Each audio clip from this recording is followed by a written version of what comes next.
Assalamualaikum warahmatullahi wabarakatuh. Waalaikumsalam warahmatullahi wabarakatuh. Alhamdulillahirrabbilalamin. Wassalatu wassalamu ala asrafil anbiya'i wal mursalin wa ala alihi wa ashabihi rasulillahi ajma'in. Rabbi shrah li sadri wa yassir li amri wahlul 'uqdatam min lisani yafqahu qawli.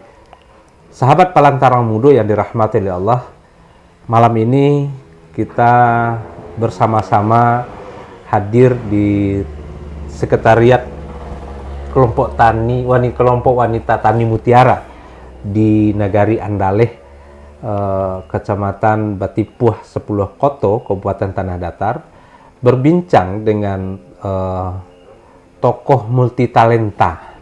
Beliau ini tokoh politik, tokoh adat, kemudian juga tokoh agama yang merekat kalau di Minangkabau ketiga-tiganya, Cadiak Pandai, alim ulama, dan juga Niniak Mama.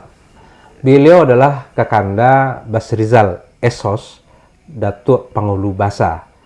Sebagai seorang tokoh politik, beliau malang melintang di perpolitikan di Sumatera Barat dan pernah juga duduk di legislatif. Dan pada malam ini kita berbincang banyak hal, mulai dari soal budaya, kemudian nagari, dan tentu saja tidak kalah penting adalah persoalan pilkada di tahun 2020 ini. Terima kasih Kakanda. Ya. Malam ini kita bisa bertemu, meluangkan waktu untuk berbincang banyak hal. Mungkin langsung saja untuk sebuah pertanyaan pertama. Bagaimana Kakanda melihat nagari di Sumatera Barat hari ini? Baik, terima kasih. Selamat malam. Selamat malam. Ya, Ardinal. Lama nih kita nggak berjumpa. Salam, Bang. Ya, ini mengobati kerinduan. Ya. Lama tidak berjumpa, mengajukan pertanyaan yang sekira ini pertanyaan banyak orang. Ya. Karena kalau kita berbicara tentang nagari, kita sebetulnya sedang berbicara tentang wilayah inti Minangkabau. Jadi bicara Minangkabau sebetulnya kita mesti berbicara tentang nagari. Bicara nagari, kita bicara turunannya, di situ ada suku, di situ ada kaum. Nah, di kaum itu ada Niniak Mama, ya. Di situ ada Kemenakan, dan kaum menjadi unit yang paling kecil sebetulnya di masyarakat Minangkabau. Nah, di kaum itu ada seorang penghulu yang didulukan selangkah ditinggikan sarantiang. Nah, saya melihat sebenarnya struktur seperti ini kalau kita lihat dari sisi politik, ya, ada distribusi power sebenarnya, distribusi kekuasaan gitu ya. Jadi ada kelompok-kelompok kecil, dan kelompok kecil itu namanya kaum, dan di kaum itu ada yang dulukan selangkah, itu namanya datu.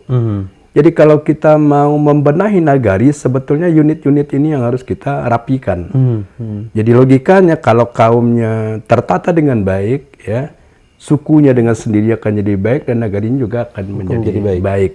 Nah, tentu saja, ya, karena nagari ini merupakan di samping wilayah geografis, ya, ini juga merupakan wilayah genealogis, ya. Jadi ada ikatan kekerabatan antara suku-suku yang ada di dalam nagari.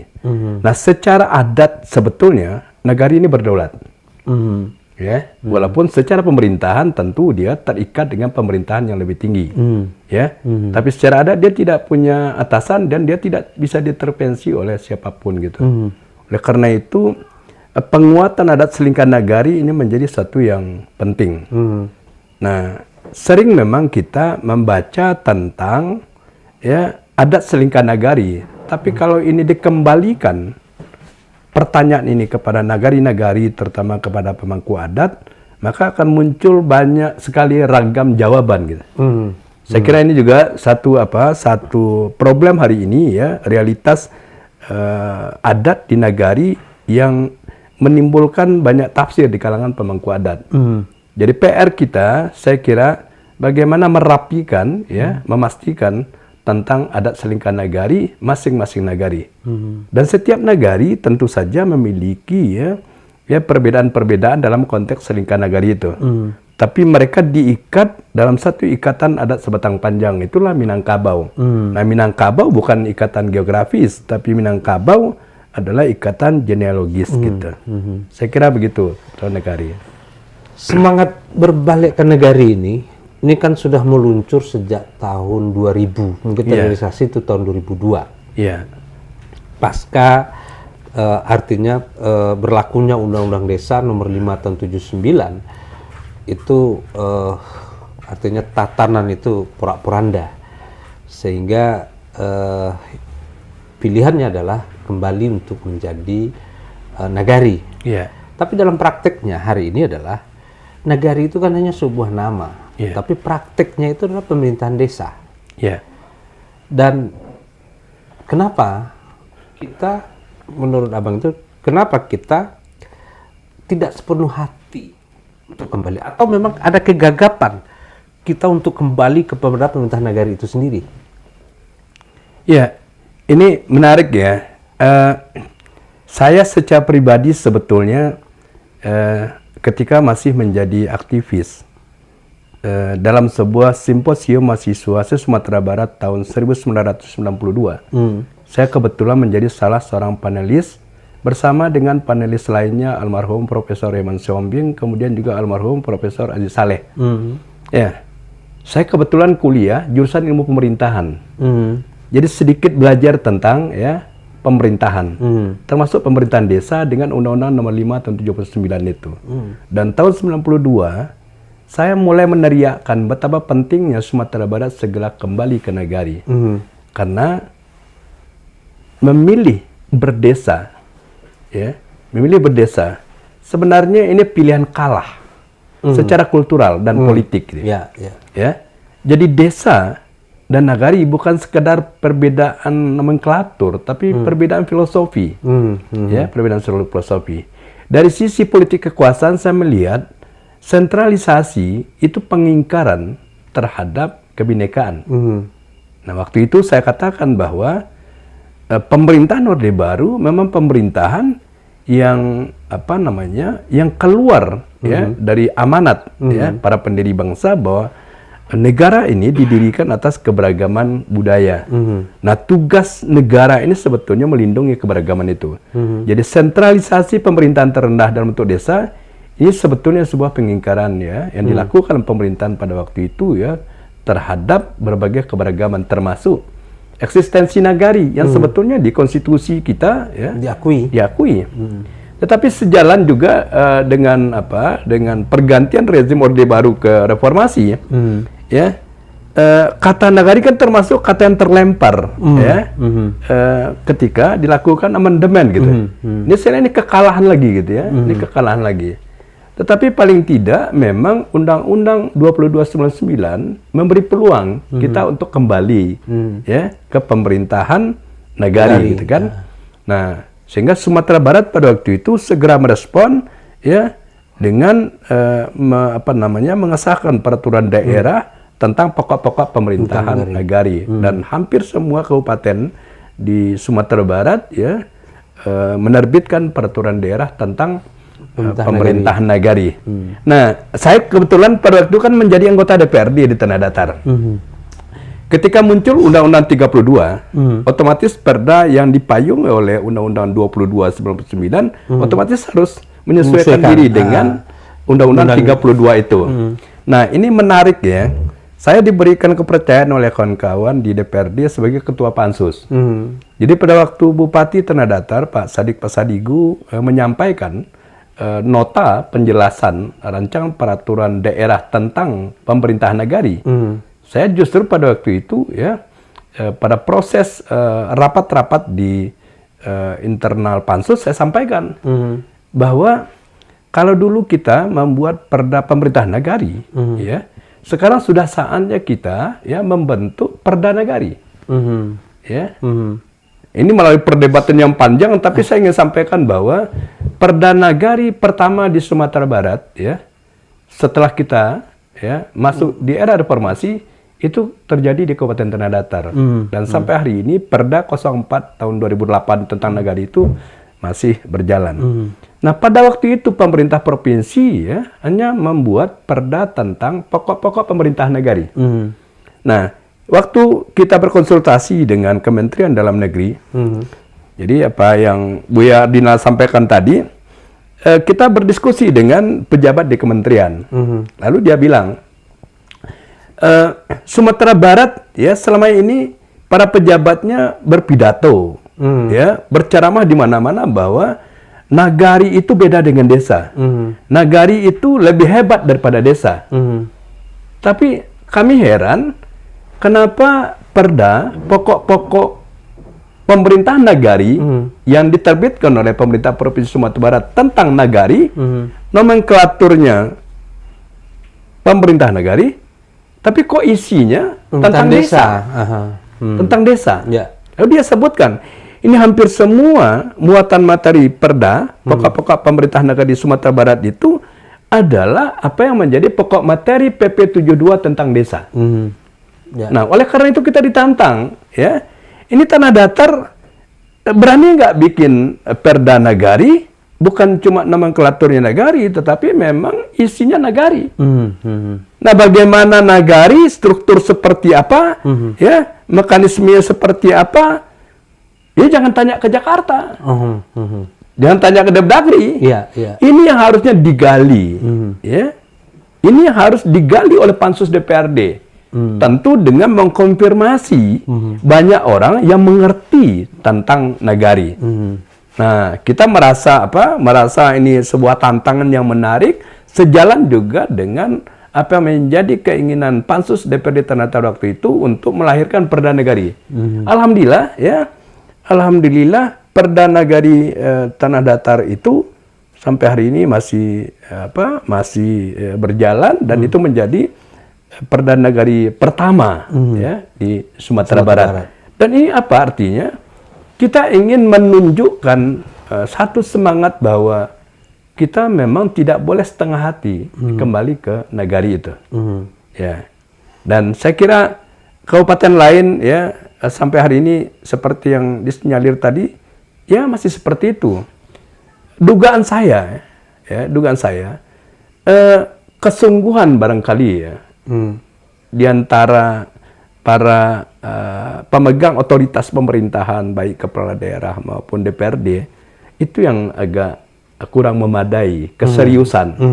Karena hampir semua produk perda kabupaten yang saya lihat itu copy paste gitu. Ada semacam kemalasan berpikir gitu. Ya, orang pakai bamus, kita udah bamus gitu ya. Orang pakai nomenklatur kita sepertinya ada kemalasan seperti itu. Atau memang sengaja eksekutif yang tidak mau? Karena ada persoalan-persoalan hal lain yang berkaitan dengan wilayah dan segala macam, itu kan menyebabkan kesulitan bagi pemerintah yang ada di atas untuk masuk ke nagari. Ketika nagari ini betul-betul kembali seperti pemerintah nagari yang sesuai dengan hak asal-usul itu sendiri. Ada tidak kemungkinan itu? Saya tidak sepenuhnya menyatakan seperti itu, tetapi saya juga tidak mampu membantah karena memang apa yang kita rasakan pada waktu itu bahwa kemalasan itu gitu ya, ketidaksungguhan itu memang terlihat juga di eksekutif gitu ya.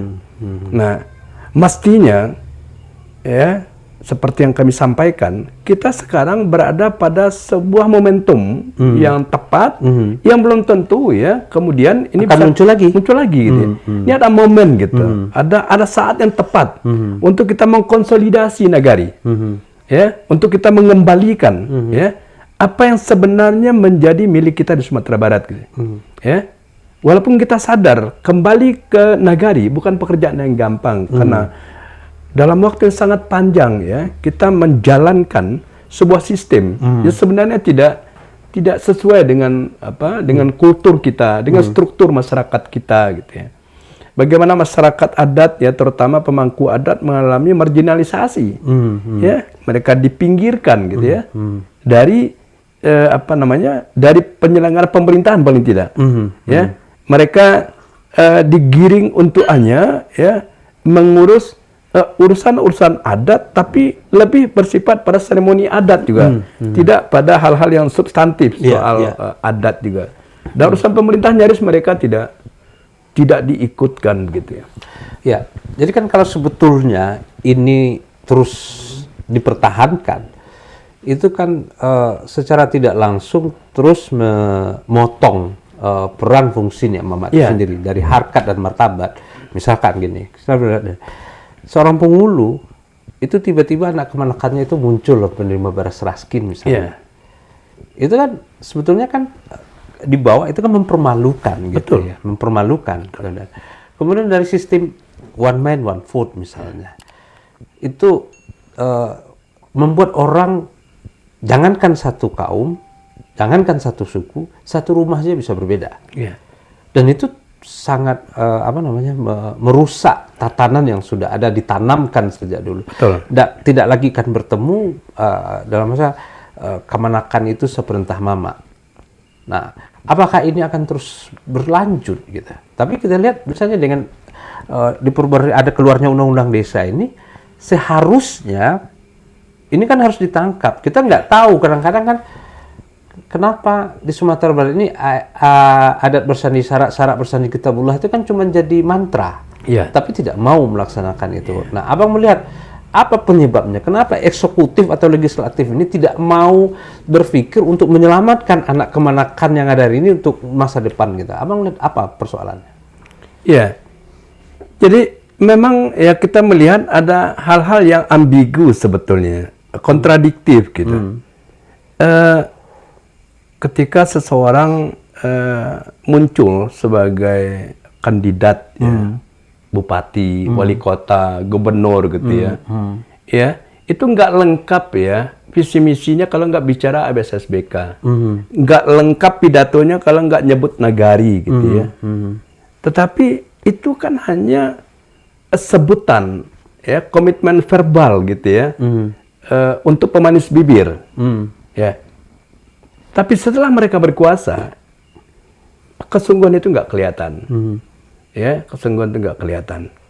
Ini terutama akhir-akhir ini saya lihat ya, untuk kabupaten kota. Kita berterima kasih ya kepada pemerintahan provinsi, gubernur dengan DPRD provinsi melalui sebuah proses yang panjang, yang alot, berliku. Akhirnya pemerintah provinsi berhasil ya mengesahkan peraturan daerah nomor 7 tahun 2018 tentang nagari. Nah, saya kira muatan materi Perda Nagari provinsi sekarang itu cukup mengakomodir sebenarnya dan memberikan sebuah jalan baru untuk apa yang disebut tadi, bagaimana kita mengembalikan ya nagari itu kepada pemiliknya. Nagari itu milik nenek mama. Ya. Nah, berdasarkan ketentuan Undang-Undang Nomor 6 tahun 2014 tentang desa, secara jelas dan tegas akhirnya Sumatera Barat memilih bernagari.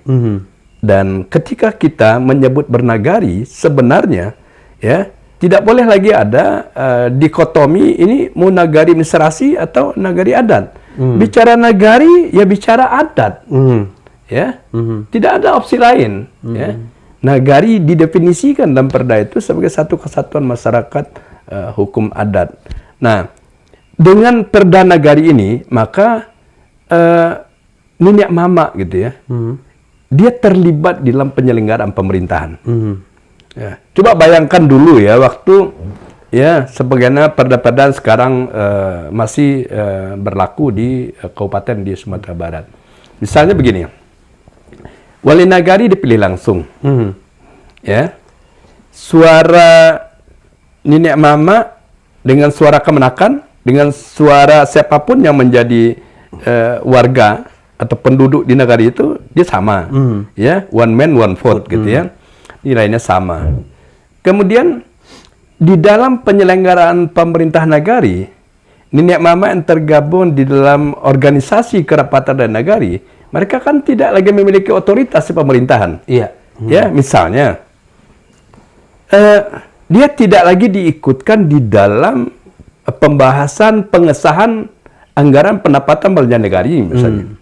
Ya, sekarang nilai APB negari itu miliaran.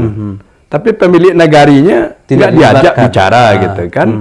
Yang kedua, peraturan-peraturan negari juga ini kan menjadi kewenangan wali negari dan lembaga BPRN-nya atau BAMUS-nya. Lagi-lagi kan tidak diikutkan. Nah, coba bayangkan ya, pemilik nagari tidak diikutkan bicara soal anggaran nagari, tidak diikutkan untuk membuat aturan nagari. Ya, ini kan problem serius ini. Iya. Ya, cuman serius. Nah, ini masih berlaku di banyak kabupaten di Sumatera Barat. Nah, Perda nomor 7 tahun 2018, saya kira ini menjadi langkah maju yang semestinya disambut baik oleh semua kabupaten di Sumatera Barat. Bagaimana kita mencoba berdemokrasi, tidak demokrasi yang kita impor, ya, demokrasi kalah menang, ya, tapi demokrasi musyawarah mufakat masyarakat Minangkabau. Coba bayangkan Pirwana langsung, ya, pemilihan wali nagari langsung. Ini di samping menelan biaya material yang besar, ya. Ini sosial cost-nya juga besar. Iya. Ya. Kita pengalaman di tanah datar, ya. Setelah misalnya seorang kandidat dinyatakan pemenang, tetapi rentetan persoalannya masih sangat panjang. Ya. Nah, ini mengganggu konsolidasi masyarakat juga untuk bersama-sama dengan wali nagari terpilih untuk membangun nagari. Nah, belum lagi kalau kita lihat dampak-dampak yang lain gitu. Seolah-olah ya memilih wali nagari itu sebuah event besar gitu ya. Ya. Padahal kita percaya bahwa siapapun yang terpilih jadi wali nagari tanpa support elemen masyarakat banyak, dia nggak bisa berbuat apa-apa. Ya. Kita tidak akan menemukan seorang wali nagari yang bisa bekerja sendiri, membangun nagari. Ya. Kita tetap saja akan menghasilkan kepala daerah plus minus, dan plus minus itu disempurnakan, ya, dengan membuka ruang kepada semua orang berpartisipasi membangun nagari itu. Lalu kenapa kita menjadikan Pirwana langsung itu sebagai sesuatu yang menyita banyak sekali energi di situ. Nah, dengan Perda Nagari Provinsi ini kita kembalikan kepada kerapatan adat. Nah, tentu saja ya, nenek mama pemangku adat yang memilih di dalam sidang kerapatan adat terlebih dahulu harus memastikan bahwa apa yang disampaikan di dalam rapat kerapatan adat memang basisnya jelas sejak dari kaum. Jadi harus ada rapat kaum. Ya, penghulu kaum harus duduk di lapisan saleh dengan anggota kaum, lalu menyampaikan. Lalu mengajak diskusi di Tukian Panandaket, di Layang Panan Jawa. Siapa tahu ada di antara anggota kaum yang layak untuk dipromosikan. Nah, kemudian setelah selesai di tingkat kaum bisa menghasilkan nama 1, nama 2, nama 3, ini bisa diangkat ke tingkat pasukuan. Ya kan? Nah, begitu juga setelah diundang ditampi tarikh di suku, bawa ke nagari. Ya. Nah, di nagari mereka tidak dipertandingkan, ya, karena semua calon itu adalah sudah anak mengalami nagari, ya, dan sudah mengalami proses. Sudah mengalami proses. Apakah misalnya ya di kaum dia mau dites macam-macam, silakan. Di pesukuan mau diuji visi misi juga semua silakan gitu ya. Nanti di nagari. Nah, di nagari mereka tidak dikontestasi, tidak dipertandingkan. Ya, karena orang sanagari pasti orang Badung sana. Orang Badung sana ndak kabauji sama merah dong. Ya. Ndak kamanimbang sama baret, ndak kabau kuas sama panjang. Artinya siapapun di antara mereka yang akhirnya dipercaya, ya, itu tetap menjadi tanggung jawab bersama. Dan tetap memerlukan dukungan bersama. Ya. Ini saya kira yang apa gitu ya. Dan kalau ini bisa kita laksanakan, kita nampaknya maju dalam berdemokrasi gitu ya. Kembali meletakkan Soro Pangulu beda dengan Soro Dubalang. Ya, Soro Rajo saja beda dengan Soro Pangulu. Soro Rajo, Soro Malimpah, Soro Pangulu, Soro Mamutih. Ya, di Minangkabau kan kita jelas. Ya, siapa yang bertanggung jawab di nagari, elok nagari de Pangulu.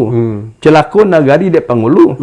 Nah, begitu juga seterusnya nanti di dalam kegiatan-kegiatan ya pembangunan, bagaimana meningkatkan kesejahteraan. Ya, tadi juga disebut soal apa misalnya soal kemiskinan ya. Kembali ke nagari itu antara lain ya harus kita pahami sebagai kembali ke jati diri. Jati diri itu termasuk ya rasa pereso, ada rasa malu. Ya. Jadi memastikan misalnya ya, memastikan jangan ada penghulu yang masuk dalam daftar penerima raskin. Memastikan jangan sampai ada anggota kaum. Kalau anggota kaumnya penerima raskin berarti si mama ya gagal membimbing kemenakan di pusako. Ya. Dia gagal membimbing kemenakan di pusako gitu. Kalau anak dia masuk sebagai penerima raskin, dia gagal memangku kemenakan di pencarian. Jadi adanya fakta orang miskin ini sebenarnya tamparan ya terhadap pemangku adat, terhadap nenek mama gitu ya. Terhadap nenek mama. Ya. Tapi, artinya ada tanggung jawab yang tidak ditunaikan dengan baik terhadap kemenakan ya yang semesti dibimbing di pusako maupun terhadap anak yang mesti dipangku di pencarian gitu. Ini menarik nih, Bang. Nah, tapi kenyataannya di fakta empirisnya ini mama kok diam saja. Dan mungkin agak menggelitik apa aja yang dikerjakan oleh Bakorkan Sumatera Barat. Nah, jadi memang kita tidak bisa begitu saja memberikan justifikasi kondisi hari ini semata-mata karena kesalahan nenek mama ya, tanpa bermaksud untuk membela diri. Ini akibat dari sebuah proses panjang di mana perlakuan terhadap nenek mama memang ada pada perlakuan yang tidak tepat gitu ya. Nah, kemudian muncul ikhtiar usaha-usaha kelembagaan. Misalnya hari ini muncul sebuah organisasi ya atau lembaga adat baru yang didirikan melalui rapat koordinasikan Sumatera Barat yang disebut dengan Badan Koordinasi Kerapatan Adat Nagari, disingkat dengan Bakorkan.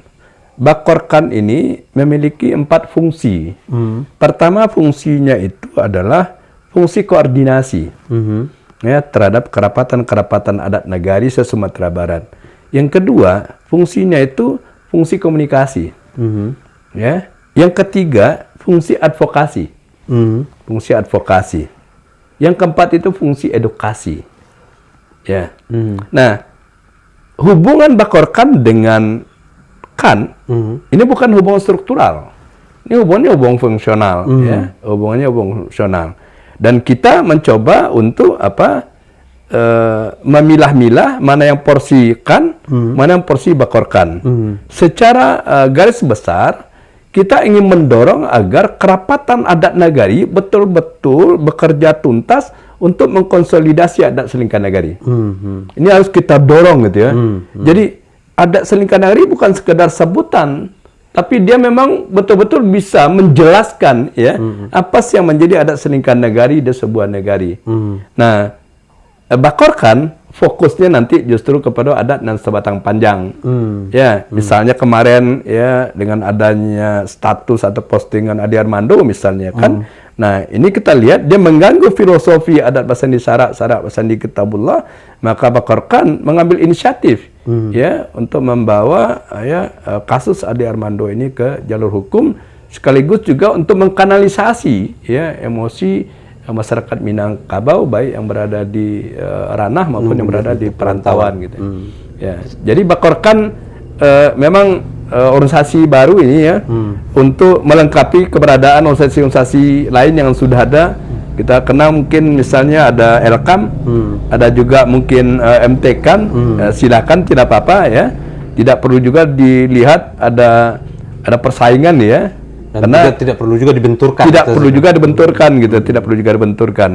Karena kita tahu bahwa hari ini tantangan kita cukup besar dan itu membutuhkan perhatian dari banyak orang, dari banyak lembaga. Tinggal kita bersinergi gitu ya, tinggal kita bersinergi. Anak-anak muda hari ini banyak yang tidak mengerti tentang nagari itu. Dan dulu kita pernah punya harapan ada muatan lokal. Ya. BAM gitu ya yang masuk ke sekolah supaya anak-anak muda generasi milenial ini paham dengan akarnya. Tapi setelah itu konon kabarnya tidak ada lagi.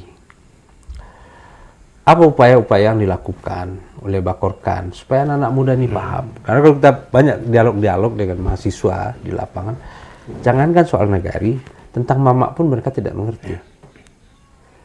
Dan mungkin juga kenapa kita menjadi gagap, karena kan apa yang abang sampaikan ini banyak hal tidak paham, atau mungkin saja nih mama itu juga tidak paham, orang yang sudah menjadi mama juga tidak paham gitu. Nah, apa upaya-upaya yang bisa dilakukan supaya ini sampai loh kepada mereka? Ya, jadi memang kita lihat ya fenomena orang Minang Bagala kan beragam ya, tetapi yang barangkali yang perlu disorot itu adalah ketika seseorang ya, entah karena alasan adat atau karena alasan-alasan lain, tiba-tiba dia bergelar adat ya, membawakan gelar sako misalnya. Nah, apakah sesudah yang bersangkutan itu ya diparalekan gitu kan, dilewakan. Di rantang panjang, di kambang lebar, bagala ini, bagala itu ya. Sesudah itu mereka tahu nggak apa yang mereka urus? Ya, misalnya menjaga pusako, di mana pematang sawah, di mana bintala para, ya di mana kamanakan ya. Jarang yang mengurus itu. Padahal tanggung jawab seorang niat mama itu menjago dengan sakunya, menjago pusako, menjago kemanakan. Ya, tapi mungkin karena kecenderungan orang ya, seperti batang pohon itu ingin merimbunkan daun tapi tidak berakar gitu. Ya, dia teriak-teriak bicara Minangkabau, dia sebenarnya penghulu, tapi nagarinya tidak diurus. Ya, sukunya tidak diurus. Ya, ada yang sibuk ngurus nagari, tidak ngurus kaum. Padahal mengurus kaum itu fardu ain. Dan mengurus nagari fardu kifayah. Fardu kifayah. Ada yang sibuk ngurus nagari tapi nggak ngurus kaum. Ada sibuk ngurus suku tapi nggak ngurus kaum. Mestinya kaum yang diurus dulu ya. Baru kalau dia memiliki kelebihan energi, punya banyak kesempatan, diurus yang lebih besar. Ya. Ada yang sibuk ngurus alam Minangkabau. Ya. Tapi tidak berakar gitu ya. Dia tidak berakar. Nah, oleh karena itu saya kira yang perlu diketuk hatinya adalah bagaimana supaya pemangku adat kembali kepada unit kecil tadi gitu ya. Yang namanya kaum. Misalnya ya, kemarin ya hari ini kita sedang dihadapkan dengan pandemi COVID-19 misalnya kan. Lalu ada yang terpapar. Sebenarnya kita bisa tanya, kok kemanakan sia? Kok kemanakan sia gitu? Mungkin dia bisa memberikan penyuluhan dalam skala yang luas. Ya, tapi dia mengkonsolidasi nggak kaumnya? Mengingatkan nggak? Ya, bahwa ada bahaya. Lalu untuk itu dia harus misalnya ya melakukan ini dan itu agar terhindar dari ancaman COVID-19 misalnya. Ya. Saya kebetulan juga di kampung ya sebagai ketua kerapatan adat nagari. Saya minta kepada Pak Wali Nagari, Pak Wali, itu ya kelompok-kelompok penerima raskin itu ya tolong diklasifikasikan, dikelompokkan berdasarkan ya kaumnya. Lalu daftar itu serahkan kepada angku-angku datuknya. Dan angku-angku datuk harus bekerja keras ya untuk mengurangi jumlah penerima dari kaumnya. Dan bertekad pada waktunya nanti ya kaum ya yang ada di nagari atau masing-masing kaum berusaha untuk tidak menyumbang angka kemiskinan di nagari. Ya. Karena ini aib, ini malu. Jadi tapi kita juga tidak bisa membantah hari ini justru ada kebanggaan kalau misalnya si mama bisa memperjuangkan ya kemenakannya sebagai penerima program-program kemiskinan seperti itu. Ada kebanggaan. Karena mungkin juga ya sawah nalata gadai misalnya kan, para nalata jua misalnya kan. Ya, jadi dia membimbing kemenakan tidak lagi pakai pesako tapi lewat program-program pemerintah ya untuk orang-orang miskin. Nah, ini aib sebetulnya, ya. Dan itu menjadi tanggung jawab sebetulnya, ya, bagi para pemangku adat gitu. Terutama yang mungkin selama ini berjarak, ya, terlalu jauh dengan kaumnya.